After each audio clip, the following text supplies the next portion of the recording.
Ini adalah wanita cantik di desa. Hampir semua pria menginginkannya. Awalnya dia masih menjaga kesucian. Tapi kehidupan seperti itu sangat sulit. Suami Nai suka berjudi dan sering melarikan diri dari rumah. Kembali tanpa uang sepeser pun, bahkan mengambil uang dari rumah dan pergi. Hal ini membuat wanita tidak ingin tinggal sendirian dan perlahan mulai tenggelam. Akhirnya dia melepaskan diri dan menjadi wanita kotor.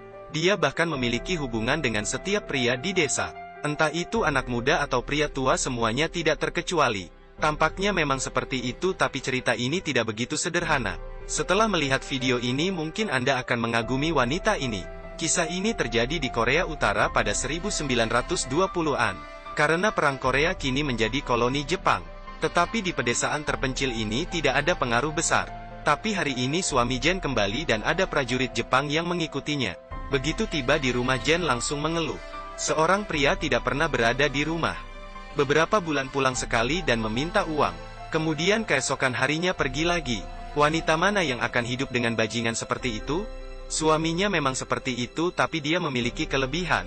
Dia sangat pandai berkata manis dan sangat lembut. Dia selalu mendengarkan ketika istrinya marah, kemudian melayani istrinya dengan baik. Jen benar-benar marah dan tidak ada cara, entah kejahatan apa yang dia buat di kehidupan sebelumnya, sehingga menikah dengan pria tidak kompeten seperti ini. Suami tidak menjelaskan apa-apa, waktu terbatas. Hal yang harus dilakukan dengan cepat. Keesokan paginya dia pergi dan prajurit Jepang mengikutinya. Setelah kehangatan singkat, Jen harus mulai mengumpulkan uang lagi. Ketika sedang berdandan, seorang bibi memasuki rumahnya, mengatakan bahwa Tom dari desa sebelah telah kembali. Dia menghasilkan banyak uang, kamu boleh menemuinya. Selama dia mau, maka dia bisa mendapat sekantong beras. Pada saat itu, sekantong beras adalah sebuah kemewahan. Tidak ada yang memiliki begitu banyak makanan selain orang kaya. Jen telah menolak beberapa kali, tapi kali ini dia ragu. Dirinya harus hidup dan suaminya menginginkan uang. Jadi dia berdandan dan pergi ke kebun anggur untuk menepati janji. Pria ini cukup tampan, hanya saja dia penyakitan. Tapi makanan besar itu benar-benar menggoda. Jen meletakkan spray yang dibawanya dan berbaring. Setelah itu dia membawa beras itu pulang dengan bersemangat. Tubuhnya lelah, jadi ia harus makan dulu. Begitu selesai memasak nasi, bibi itu datang membagi beras. Karena pria itu diperkenalkan olehnya, jadi ini adalah biaya perantara. Tapi sebelumnya dia sudah mendapat keuntungan dari pihak pria. Sekarang dia datang mengambil beras hampir setengah banyaknya dari Jen. Jen tidak berani bersuara karena takut hal ini akan tersebar. Tapi tak disangka saat malam hari suami bibi mengembalikan beras. Tapi dia perlu tidur di sini. Siang hari bibi datang mengambil beras dan dia tidak berani bersuara. Dan sekarang suaminya datang untuk mencuri makan. Mungkin karena ingin mengambil barangnya kembali atau karena kebutuhan fisik. Jen akhirnya menyetujuinya. Ketika tidak ada kerjaan, dia datang memetik daun murbei, atau bekerja untuk kepala desa. Hari itu hujan besar, Jen ingin berlari ke rumah tapi justru dihentikan oleh kepala desa. Pria tua ini juga direkomendasikan oleh bibi, dan sangat bersedia untuk menghabiskan uang. Ini adalah sebuah cincin perak. Pada tahun 1920-an ini bukan perhiasan umum dan sangat berharga. Meskipun sedang hujan dan pria ini adalah pria tua. Tetapi Jen tidak menolak. Hanya dalam beberapa hari dia telah menerima 3 pria. Tidak ada dinding yang kedap, terutama di pedesaan. Semua hal buruk tersebar dengan cepat. Jadi semua orang di desa mengetahui hal Jen. Wanita mengatakan dia gatal dan pria mengatakan dia kasihan. Jadi para wanita sama-sama memarahinya. Dan para pria menjaga bisnis Jen begitu mereka punya uang. Dia bukan tidak ada kerjaan. Biasanya dia akan memanen daun murbei untuk memelihara ulat sutra. Dibanding hal memalukan itu, pendapatan memelihara ulat sutra juga optimis. Setelah beberapa saat dia telah memiliki tabungan dan menunggu suaminya kembali. Hari itu di tepi sungai para wanita sedang memarahi Jen. Mereka berhenti ketika melihatnya datang. Namun melihat cincin perak itu, mereka iri dan mulai menyindirnya. Jen tidak mengatakan apapun dan mendengarkan mereka. Saat ini istri Indra juga mulai memamerkan cincin peraknya. Itu dibeli ketika Indra menikahinya. Dan mengatakan ini lebih berharga daripada transaksi kotor itu. Ini menandakan cinta. Akhirnya Jen pergi dengan marah. Beberapa hari kemudian dia kebetulan bertemu Indra. Siapa yang tidak tergerak ketika bertemu wanita cantik? Hanya saja sampai saat ini Indra tidak pernah menyentuh Jen. Karena dia tahu diri dia pendek dan jelek. Bahkan dengan memberi uang belum tentu orang mau. Tapi Jen tidak hanya tidak meremehkannya, justru sengaja menggodanya. Ini membuat Indra sangat gembira. Saat Indra menginginkannya, Jen pun berkata, "Kamu hanya perlu memberikan cincin perak istrimu padaku, dan kamu bisa melakukan apapun yang kamu mau." Indra langsung menyetujuinya. Pada malam hari, Indra bergegas mengunci pintu dan mengusir anak-anak ke kamar. Lalu dia memanggil istrinya masuk untuk memulai pertempuran. Setelah selesai, dia makan telur dan mulai lagi. Setelah beberapa ronde, akhirnya istrinya tertidur. Dia berhasil melepaskan cincin dan bergegas ke rumah Jen. Dengan begitu Jen mendapatkan cincin dengan mudah. Dia sengaja memperlihatkan cincin itu. Cincin itu memiliki pola, jadi istri Indra langsung mengenalinya. Dia hampir pingsan setelah Jen mengejeknya. Kemudian dia berlari ke ladang gandum dan memukuli Indra. Tidak hanya itu, para wanita tua itu marah dan mencari Jen. Berkata ingin mengambil kembali barang-barang yang pernah diberi oleh pria. Begitu mereka sampai, mereka langsung menggeledah rumahnya. Lalu mereka memukul Jen. Wanita-wanita ini sangat kejam. Entah berapa lama kemudian mereka tidak bermaksud berhenti. Jika dibiarkan, ini akan merenggut nyawa Jen. Para pria datang menarik istrinya masing-masing. Pakaian Jen robek dan tubuhnya penuh dengan luka. Tidak hanya itu, para wanita ini memprotes bahwa ingin mengusir pelacur ini dari desa. Para pria hanya menundukkan kepala dan tidak berani bersuara. Para orang tua bergengsi juga memperdebatkan apa yang harus dilakukan. Semua orang tua ini pernah berhubungan dengan Jen dan kini pura-pura menjadi orang suci. Siapapun tidak berani menyarankan untuk mengusir Jen. Karena tidak ada keputusan, akhirnya mereka mempersilahkan Haris untuk memimpin keadilan. Haris adalah orang tua yang dihormati, di sini dia seperti hakim. Setelah mengetahui hal itu, dia sangat marah. Dia bergegas ke tempat tinggal Jen untuk meminta pernyataan. Jen juga sangat menghormati orang tua ini. Tidak peduli apa yang dia katakan, Jen hanya menundukkan kepala dan diam.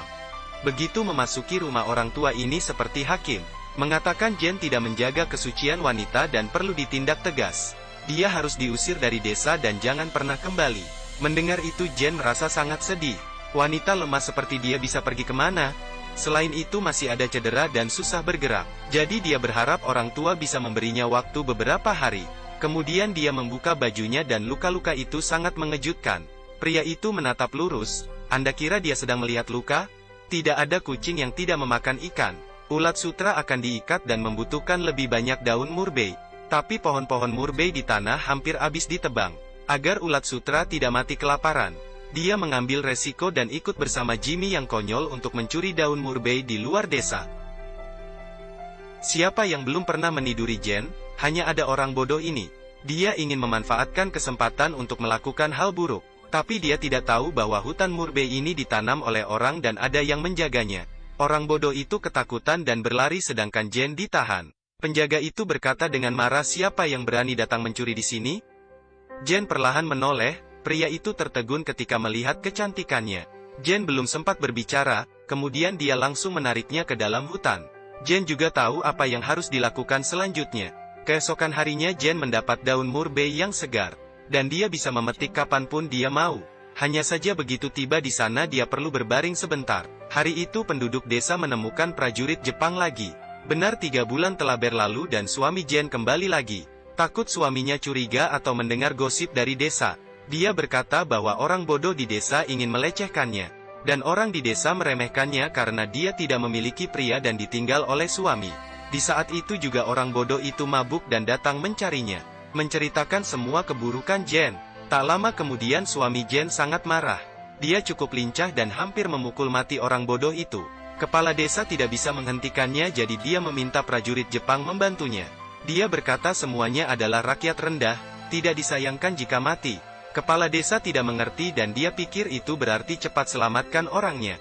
Sebenarnya suami sangat mencintai istrinya. Mendengar Jen mencari pria lain, dia juga memukulinya, hanya saja tidak keras. Keesokan harinya Jen tetap marah seperti biasanya, karena suaminya hanya bisa berjudi dan pulang meminta uang. Suaminya tetap tidak menghiraukannya. Dia mengganti pakaian baru dan pergi dengan mengambil uang. Dan prajurit Jepang itu juga ikut pergi. Film ini berakhir di sini. Pasti banyak teman-teman tidak mengerti apa yang harus diceritakan dari desa pelacur. Itu karena titik kuncinya disembunyikan oleh saya. Suami Jen bukan pejudi, dia adalah pemimpin partai bawah tanah anti-Jepang. Prajurit Jepang yang mengikutinya bisa membuktikan itu. Kenapa prajurit Jepang datang dari jauh ke pedesaan? Itu karena dia mencurigai identitasnya. Dan setiap kali dia pulang istrinya selalu bertengkar dengannya di muka umum. Mengatakan suaminya hanya bisa berjudi dan mencari wanita di luar. Meskipun tidak dijelaskan bahwa apakah Jen mengetahui identitas suaminya. Tapi keluhannya kebetulan menutupi pria itu. Dan suami membutuhnya banyak uang untuk mempertahankan operasi bawah tanah. Saya rasa pada akhir-akhir film Jen seharusnya mengetahui siapa suaminya. Jadi dia melihat kepergian suaminya dengan sedih. Pasti ada yang bertanya, Jen memiliki banyak cara untuk menghasilkan uang. Kenapa dia harus menjadi pelacur? Menurut saya pribadi, sutradara sengaja mengkritik warga negaranya. Negara sedang jatuh dan warga negara tidak melakukan apa-apa. Tidak mengeluarkan uang maupun tenaga untuk menyelamatkan negara. Hanya menjaga kepentingan pribadi. Hal ini disorot dengan cara yang sangat ironis ini. Saat memainkan wanita mereka mempunyai banyak uang. Tidak berani menjadi pemberontak dan menjadi budak. Apakah Anda masih ingat saat kepala desa meminta bantuan prajurit Jepang? Pria itu berkata rakyat rendah, tidak disayangkan jika mati. Tetapi kepala desa mengira itu adalah cepat selamatkan orang. Ini adalah mentalitas orang Korea saat itu. Orang tidak menganggapmu dan Anda justru berangan-angan. Ini juga hal yang ingin dikritik dari film. Film ini berjudul Daun Murbei yang dirilis pada tahun 1987. Ini adalah film yang sangat tua, tapi patut diakui film Korea sangat mendalam. Dan konten plot maupun kritiknya juga sangat besar. Ini benar-benar kejam untuk memarahi diri sendiri. Jika Anda berminat Anda bisa menonton film aslinya. Ini tidak akan mengecewakanmu. Baik, jangan lupa like dan follow. Sampai jumpa di video selanjutnya.